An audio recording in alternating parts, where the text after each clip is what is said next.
teman-teman, ketemu lagi dengan saya di channel Hero MK59. Pada kesempatan kali ini saya akan berbagi tutorial cara membuat cover shock belakang Matic dari pipa paralon ya teman-teman. Jadi pertama-tama kita ukur seperti ini teman-teman. Bahannya saya menggunakan pipa paralon ukuran 1,5 in. Nah, seperti ini.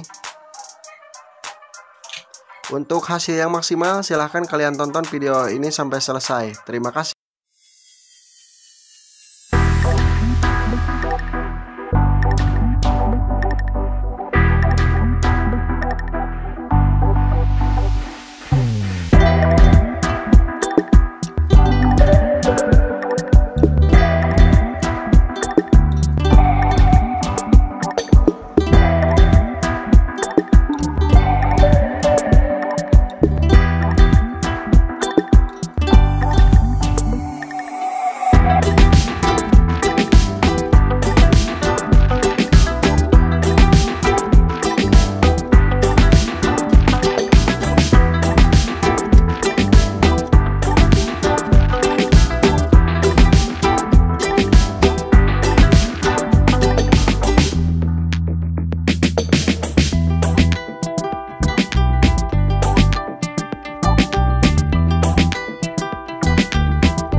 teman-teman, sekian dulu video dari saya. Semoga ada manfaatnya.